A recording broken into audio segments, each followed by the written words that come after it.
Welcome to Animal X. In the deepest, darkest depths of the ocean, unknown creatures lurk. Witnesses have looked them in the eye and lived to tell. It was looking at me straight on, and I could see these two huge nostrils. My goodness, what could that thing be? Because I had never seen anything like it before. And the animal was whipping its head and its neck as fast as you could see. Science dismisses these sightings as nothing more than optical illusions, or tales conjured out of a bottle of rum. You might mistake a humpback whale for a killer monster, a manatee for a frolicking mermaid.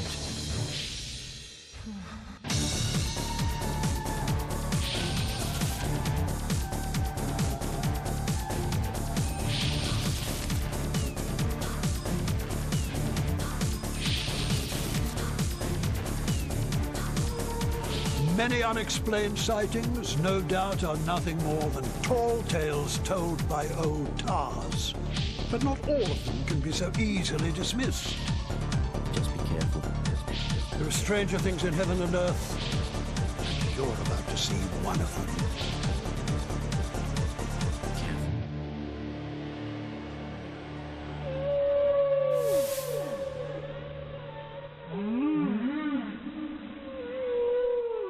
Hear that noise?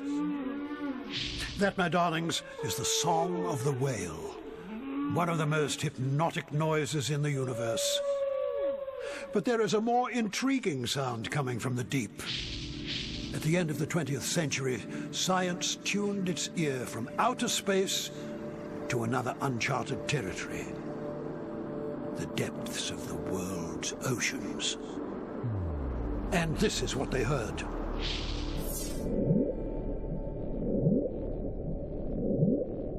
Now, this may sound like bubbles in the bath, but in fact, what the scientists stumbled upon is extraordinary. A sound never heard before. This unidentified sound has become known as the bloop. Researchers are almost positive it's the voice of something bigger than a whale, living miles below the surface of the ocean.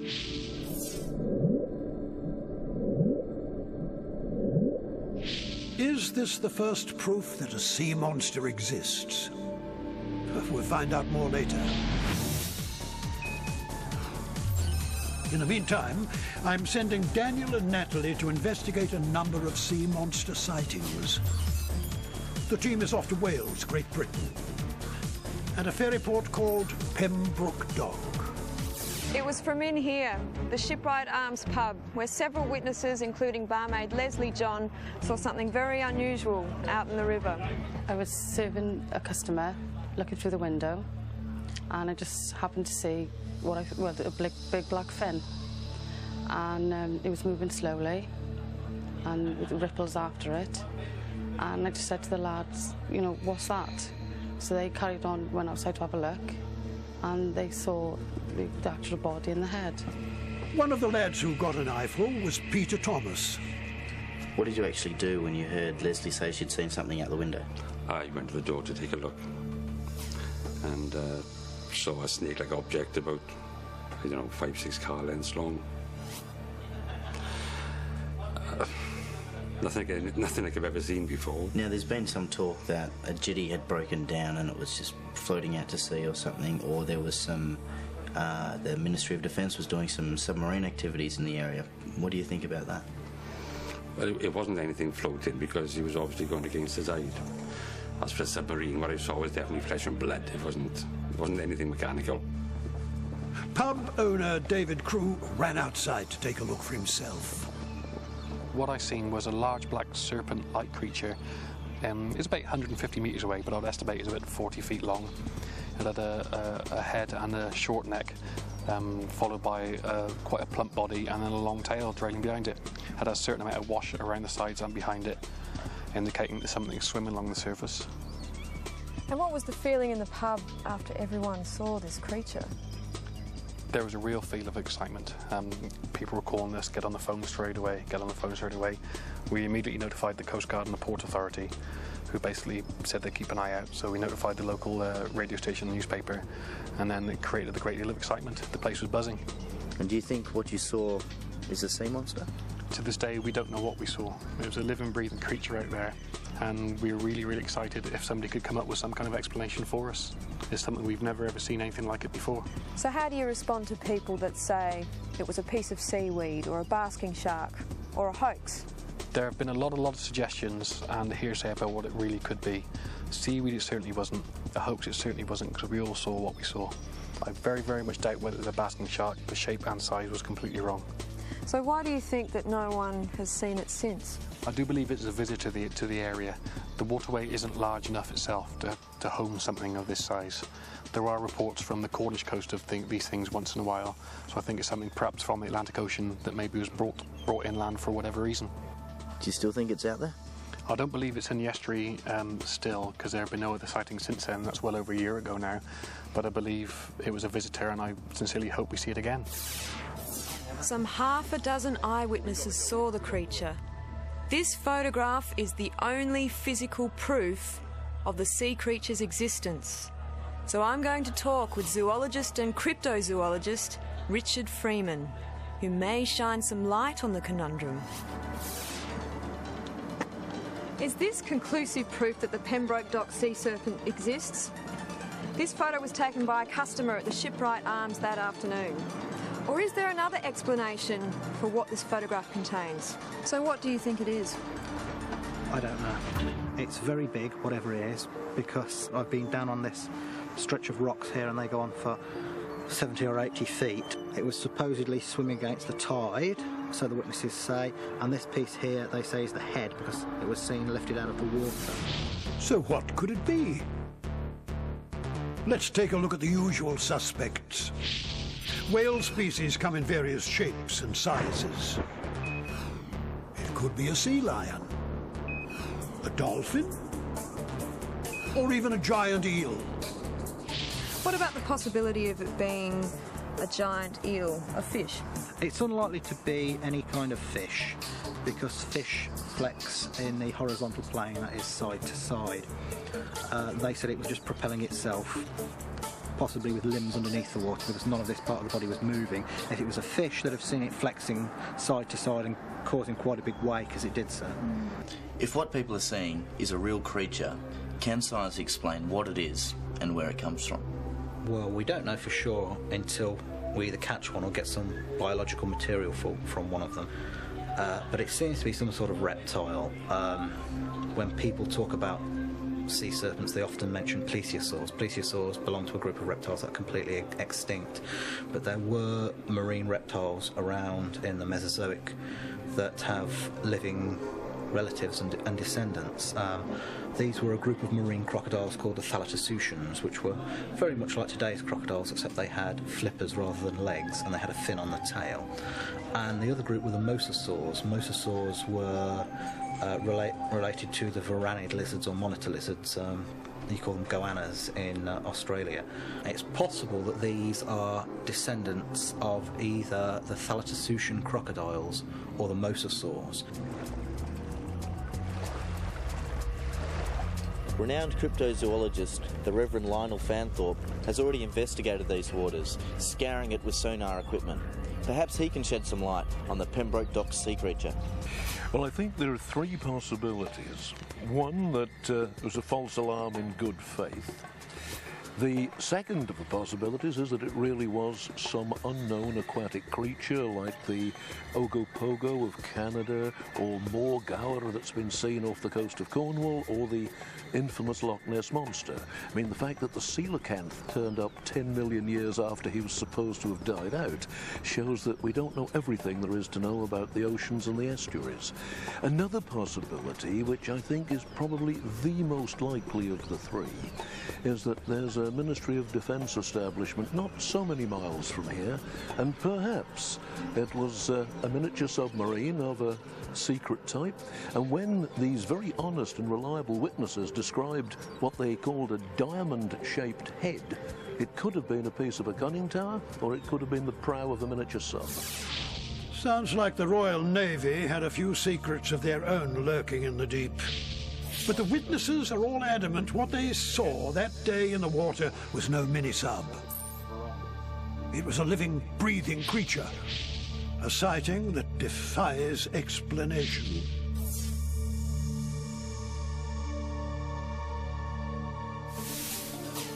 A similar mystery is playing out half a world away in Frisco Bay. I'm sending Daniel and Natalie to the US to check it out. This is what awaits them. Look at this and wonder.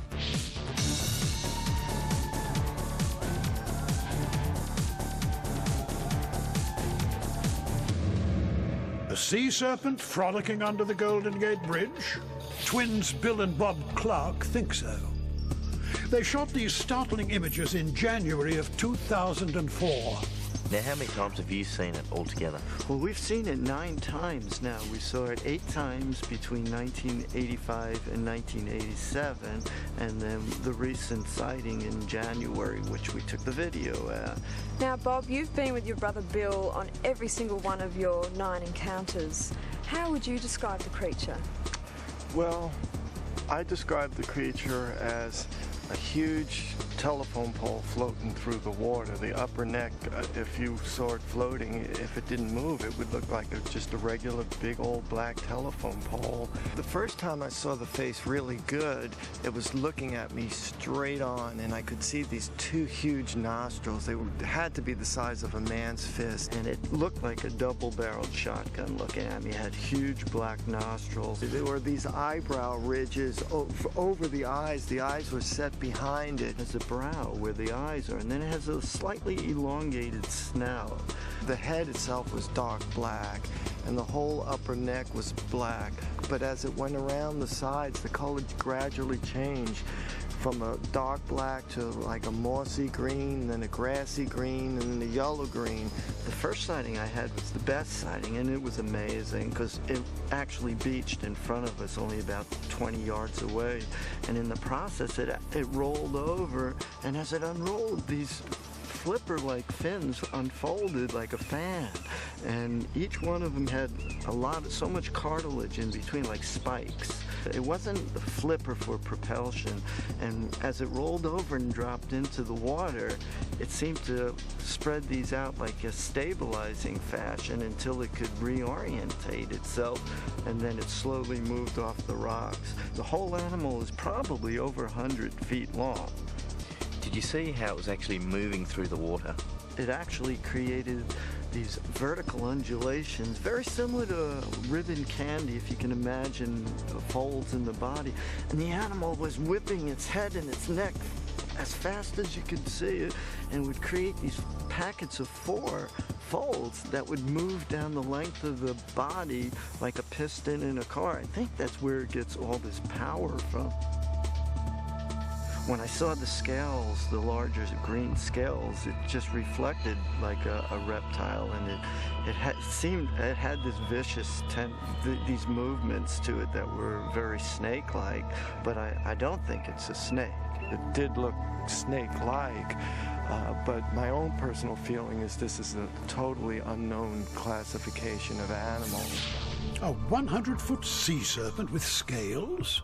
Huh, it sounds incredible. Daniel and Natalie are dying to check out these waters for themselves. The Clarks are convinced that there's an unidentified sea creature coming into San Francisco Bay, and it's following the schools of herring that come into the bay this time of year.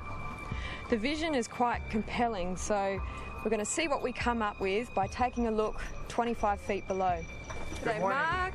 Natalie. How you doing? Daniel. How are you, Matt? Good to see you. Good to Good to see you too. Yeah, cool. What's the weather been like over the past few days? Well, it's been rainy and stormy, and the rivers have brought down a lot of nutrients from down through the marshes, and created a lot of nutrient-rich waters here in the bay, and that brings in the fish. And so the visibility shouldn't be too good.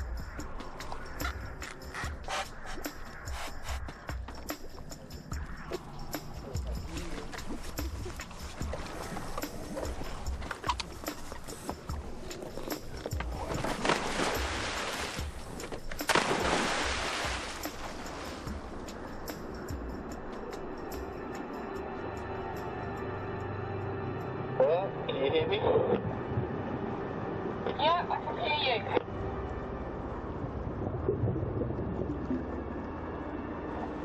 That way? Can you see anything? No, not really.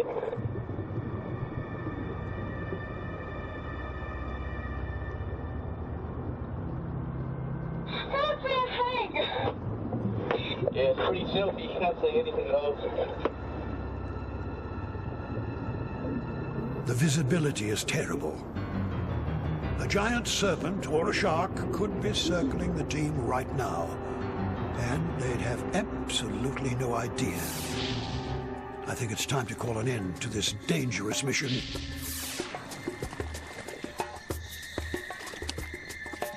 I don't think I've ever been in murkier water. Not one fish. No, they're probably out there, you just can't see them. Big sturgeon. Schools of striped bass there's supposed to be. No. Seals, whales, sea monsters. We're probably totally surrounded by all these big fish and we can't see them. Sharks. Wouldn't surprise me. It's probably a good thing though. I'm glad I didn't see the sharks. But I would have liked to have seen a few schools of fish just to get an idea of what's out there. Yeah, no, I don't think there's much chance of that at all. We didn't see the creature, but that's not to say it's not out there. The Clark's footage is definitely intriguing, and it's been put under the microscope by a number of experts. One believes it's genuine. The Clark brothers sent their video to Clifford Paiva, a physicist and former satellite imagery analyst for the US Navy. He examined the footage and concluded that the video contains authentic images of several large, elongated marine animals. Creatures as yet unknown to science. The length of the animal, or the animals, indicate that it's very unusual. It's hard to make a correlation to the fossil record. It looks like a serpentine animal. I went with a large sea snake, but it's very difficult to make any kind of assessment as to what that might be. Only that it wasn't faked and that the animals were real. Dr. Paiva has also determined that they're over 100 feet long and appear to be traveling in a pod of 6. We have animals there in San Francisco Bay. They're probably predator type, and they have to eat. Now, if the animals are real, then, and we have limited knowledge of this, or no knowledge of it, they can be dangerous. The San Francisco people need to at least investigate the possibility of having unknown animals in that bay. That's why I put in the report. People need to check this out. It should be done. Dr. Paiva has concluded his analysis, and he's determined that the video is authentic and that it does contain several large, elongated, unknown marine animals. We don't know what they are. In the video, we actually used a Sausalito ferry that came through at the same time as for the scale of the animal. We have determined from Sausalito Ferry Company that particular boat is 169 feet long, so we have a good way of judging the size of the animal and the speed of the animal from that. You don't think it could be something as simple as, say, a flock of birds all flying in a line together, then coming up and all diving into the water at once? No, I don't. We thought that was the first thing, that was the possibility, but when we examined it, if we've seen birds from that distance, and they will eventually come up off of the air, and there's no way that a flock of birds could make that turn at that speed and follow themselves and all dive down into the water together. Doing that same movement would be impossible for a flock of birds to do. And actually, when you look at this on a still frame, you can see the connection between the front of them, even though, because some parts are slightly above the water, some are just below the water, so you can see the shading in there when you freeze frame it and look at it closely. Frightening stuff, my darlings. Frightening stuff.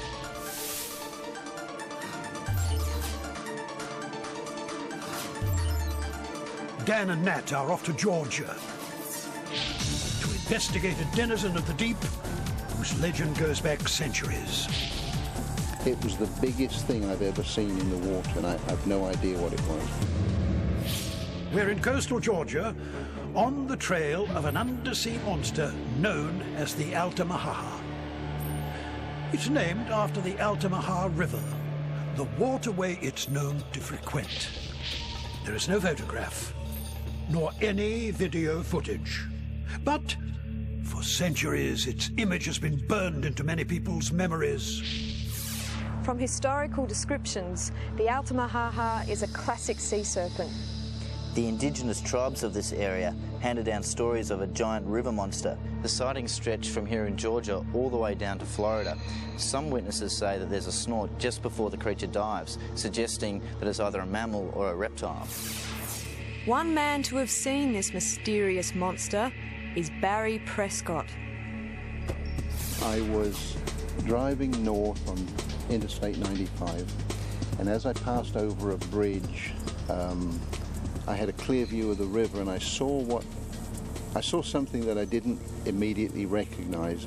So I pulled up and backed up to get a better view, and what it was some animal, a huge animal, was surfacing, having run aground on a mud bank in the river, and it was temporarily stranded. So I had my next door neighbor with me, and we watched it for what turned out to be about 20 minutes.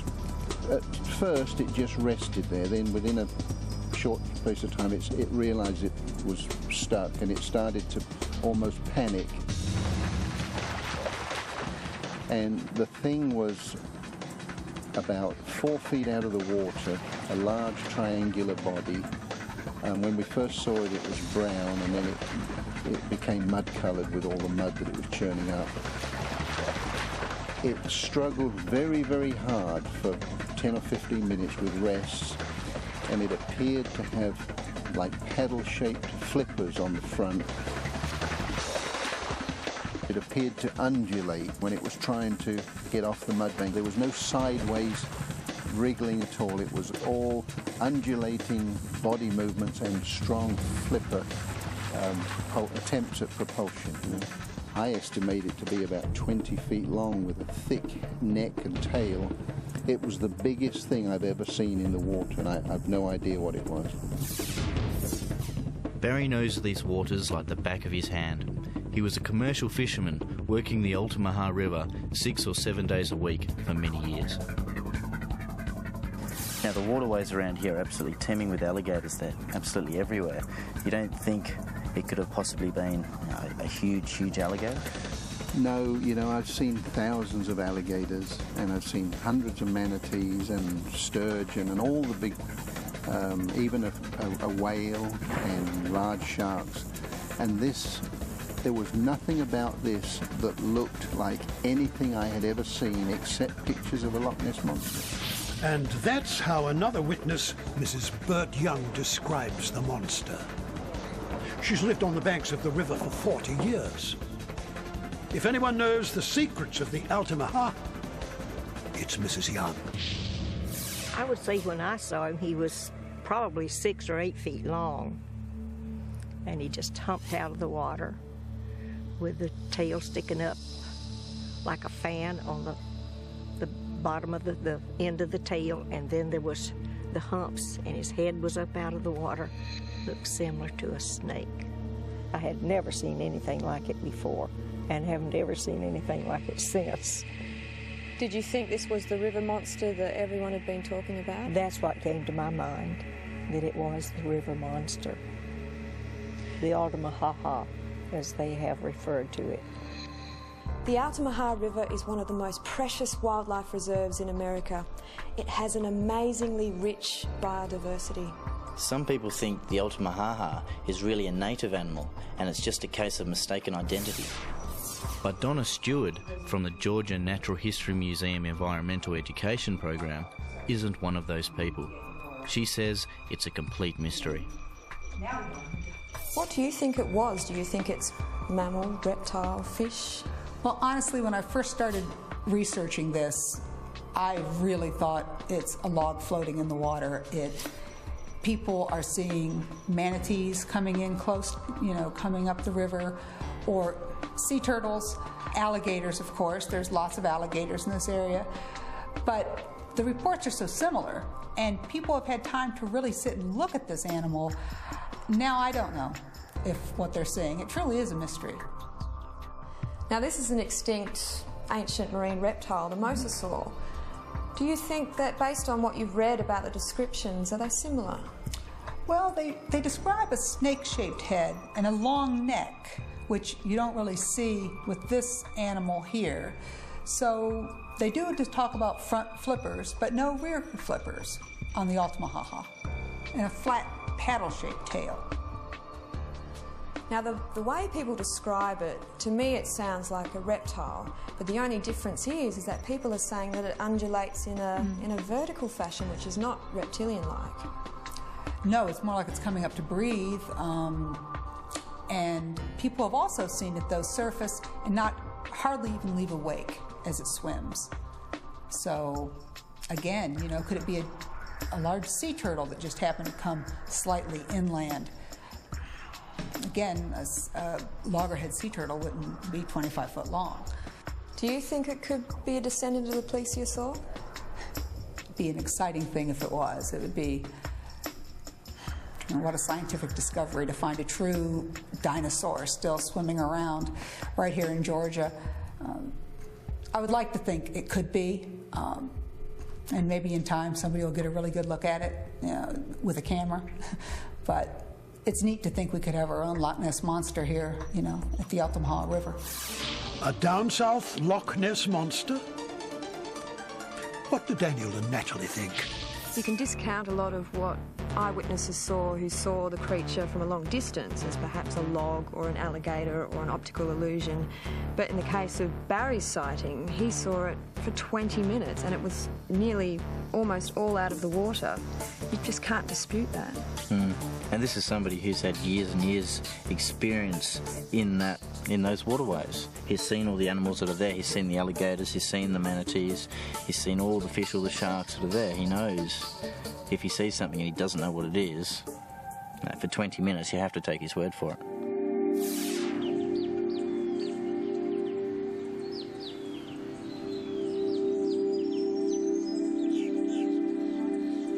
It's really just an oasis for wildlife, isn't it? The alligators everywhere, the manatees, it's just so alive when you're there, the noises that you hear during the day and at night. It's beautiful. Well, there's 100 endangered species just living in that, in that one river delta, so yeah, it is truly an amazing place. And it has such a huge biodiversity, it wouldn't surprise me if there are animals out there in that region that we're yet to discover. Well, it is the perfect environment for it.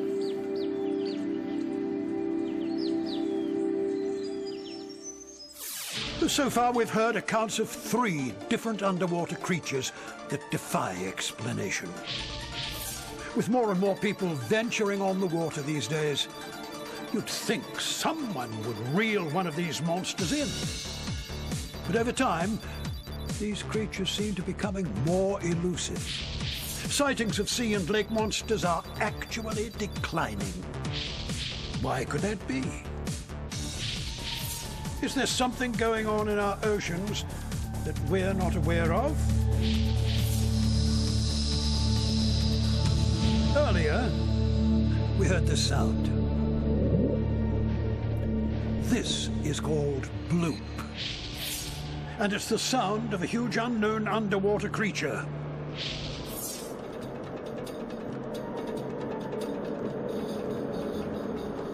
Bloop was first detected in 1997 by US Navy spy microphones, set 3,000 miles apart in the deep sea.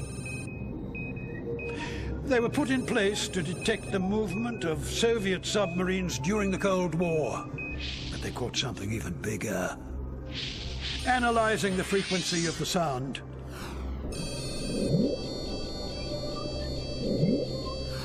scientists know 2 things.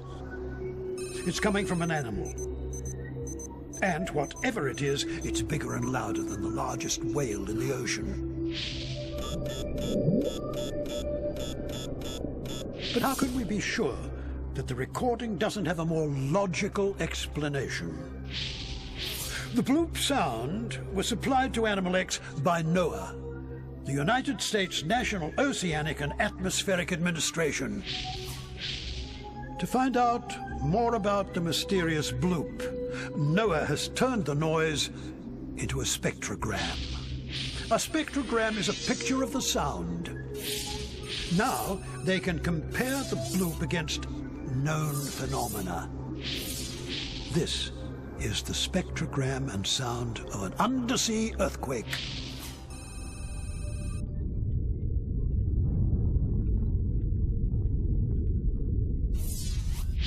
These are blue whales.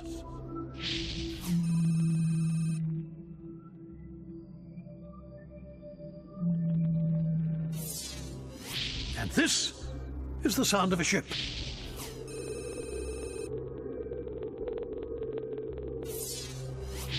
None of these look anything like bloop.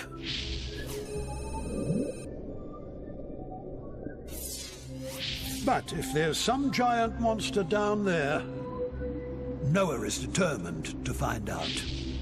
As I said earlier, even though more people are venturing out onto the world's waters, the number of sightings of sea and lake monsters is diminishing.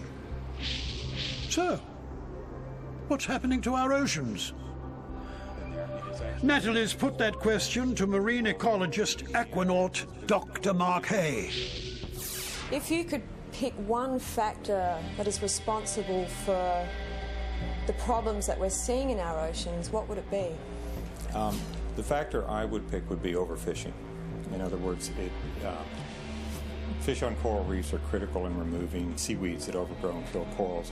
And we've seen, even in really remote areas, these boats can come through and totally deplete a reef in a couple of weeks. And so in my lifetime, or my academic lifetime, the single thing that I think has produced the biggest effect is severe overfishing.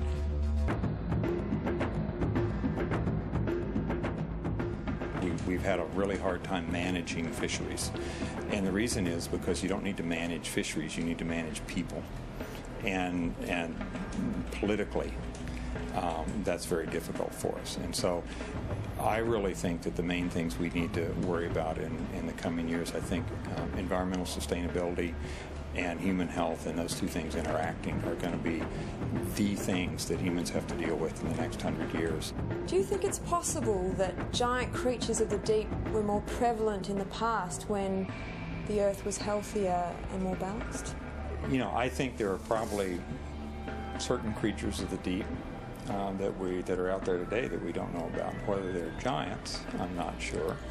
There are many species, even shallow, and even things that we've held in our hands that are undescribed and unknown. So I'm sure there's, as you go deeper, you'll find more unusual things. It was not that many years ago that we discovered hydrothermal vents in the deep ocean. This is fundamentally different forms of life that nobody knew existed. It's like finding life on Mars. And so I think sort of the whole mysteries of the deep thing is not unreasonable. On that note, Daniel and Natalie will take the plunge. They are going down to the only inner space station on Earth. Think about a big yellow school bus sunk at about 50 feet deep, and you're living in that bus. That's sort of what this is like. There's just walls of fish that school around this thing. It's really wonderful. It's my favorite place to be. I like it as well as any place I've ever been. The lab is 3.5 miles offshore and 60 feet down. You can't exactly just drop in, but I want Dan and Nat to check out this inner space station for themselves.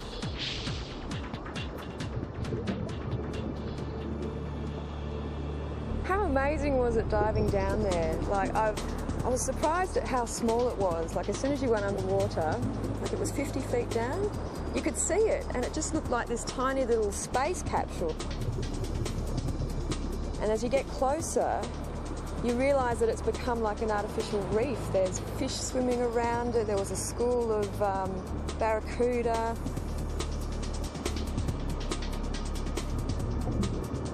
Then you pop up this little hole and all of a sudden you're inside, and it's tiny, isn't it? Tiny and really claustrophobic.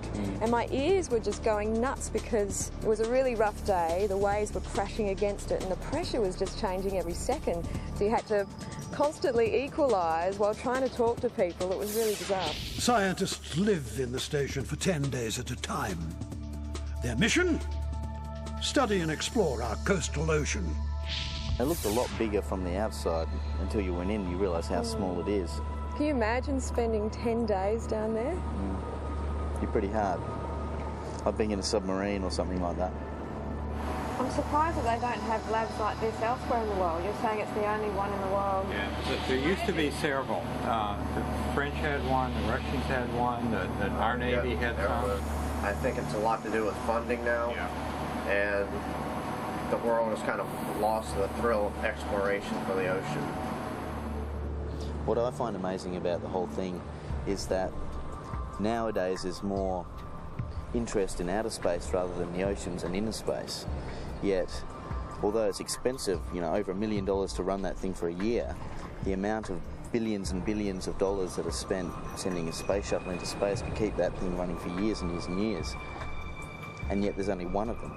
You can spend 10 times, 100 times as long doing research down there, and it's invaluable research. We're learning about how human activities like overfishing and pollution affects our coral reefs and our oceans. It's essential if we're going to survive. That's right. I mean, the ocean is so intricate and the workings of it we know so little about, yet we're not even trying really to find out. I think we should be spending our money on trying to save our own planet before spending billions of dollars exploring other planets. It makes sense. Need to look after this one before we try and find a replacement. Sounds very sensible, my darlings. We call this third rock from the sun planet Earth, when we should really be calling it planet water. 70% of the planet's surface is covered by water, and 90% of its living space is in the ocean.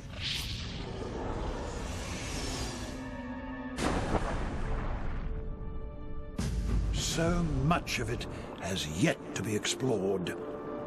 Scientists recognize that there are mysteries in the deep. The giant squid, for example, was considered to be imaginary. But in recent years, with massive tentacle carcasses washing up around the world, science fiction has suddenly become science fact. So monsters of the deep do exist. Giant squid can grow as long as a city bus and weigh up to a ton. And what about the whale shark? 15 tons and up to 50 feet long. Are they alone? Or are there even rarer things swimming in the ocean's depths? One man who's investigated more than 800 sightings of sea monsters is renowned cryptozoologist Gary Mangiacorpora. He believes there are a number of giant species just waiting to be discovered. We do know that based upon the reports worldwide, we're not dealing with a sea serpent or a long-necked creature. We are in fact dealing with perhaps 2, 3, maybe even 4 different distinct species of large unknown marine animals. What are some of the distinguishing characteristics of these sea monsters? If you take the reports worldwide, you can digest reports into 2 basic characteristics. One of which is the classically described elongated creature, the classic sea serpent, about 70 to 100 feet long, very snake-like, ear-like in outward appearance, The second version is the classic long neck, an animal with a classic plesiosaur type of body, 4 flippers, a very elongated neck, a small head being described. Well, let's take the serpent-like sea monsters to begin with.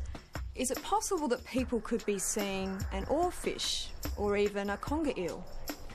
The critic says that these witnesses were mistaken and they had seen an oarfish, and yet the critics seem to fail to realize the largest recognized oarfish is only about 20 feet long. How can these creatures reach 4 to 5 times of their length to account what witnesses had said that yes, I have seen a large creature 70 to 100 feet long. And in many cases, these incidents were not just one witnesses, but 5, 10, or even up to 200. And what about sea monsters like the Altamahaha, and you have the classic Loch Ness monster? They're both very plesiosaur-like. What do you think these are? I don't think we have survivors from 65 million years ago, but I feel that what we have are in effect mammals. How important do you think it is to prove that these sea monsters exist? Right now is that we are in a race trying to save these creatures. We know absolutely almost nothing about them. We can't even prove at the present time that they are even existing, and yet the witnesses being seen both in the Atlantic and Pacific Oceans indicate we are dealing with very rare unknown creatures. Fascinating stuff, my darlings. Which brings us to the one thing that may just solve the mystery of the sea monsters once and for all. The marine senses of life. Science is finally recognising that one of the last great unexplored frontiers is the world's oceans. The Marine Senses of Life is a joint effort between marine scientists from over 50 countries to search and document the world's oceans. The belief behind this study is that the greatest calamity that faces us is the loss of species before they've even been identified. Well, it's important to find out what lives in the sea because the sea is most of the Earth. We're living on the planet ocean. Most people realize that 70% of the Earth's surface is covered by water, but don't realize how thick the living space is. The average depth of the oceans is almost 4,000 meters. And if you think about what lives on land, most things on land are confined to within tens to a few hundreds of meters of the surface. So if you multiply out the area covered by the ocean, what you find is that well over 90% of the living space on Earth is in the ocean. And we know very, very little about what lives in that living space. So we know almost nothing about what lives on our own planet. So what is the census that you're trying to undertake at the moment? Well, there's a major international 10-year project to try and rectify the problem of not knowing what lives in the sea. We're looking at various marine ecosystems to figure out what the best way is to find out what lives in these different ecosystems. And once we've worked out the details for a particular ecosystem, then those methods can be expanded to other parts of the world to learn more about what lives in the world's oceans. So if we didn't try and find out about the creatures that live in the ocean and complete this census, how much of a tragedy would that be for the animals and for us, ourselves, and the environment? Well, again, my opinion is that we know so little that we can't even answer that question yet. We can guess that it probably would be a tragedy for the Earth because things are changing and we don't know what it is that we're affecting. But as I said, we know very, very little about the seas. Even in coastal areas, we know much less than people suppose. And as you get farther away from the coastal concentrations of humans, we know less and less. You get out into the deep sea and into the polar regions, we know almost nothing really about the ecosystems compared to what we know about terrestrial ecosystems. We know more about the surface of the moon than we do about the bottom of the ocean. I have heard that there have been more people who have gone into outer space than have dived to the average depth of the ocean, which is 4,000 meters. When you think about the fact that this is our planet and our living space, I think we need to focus more on what lives around us because of the possibility that we may be changing the environment. Throughout marine history, people have been encountering giant sea serpents, plesiosaur-type creatures. What are the chances of encountering these creatures today? Well, I can't speak to things like plesiosaurs, but the chances of encountering things that we don't know about and things that we don't expect are actually fairly good. There's been a number of animals discovered in the past few decades that we had no clue existed. Some of them very large. Often these are in the deep sea. And because we're continuing to find things that we have no idea about, I think that's an indication that there are more things down there that are large and weird and really interesting. Our planet's last frontier is filled with mystery. And when those incredible secrets are revealed, you will see them right here on Animal X.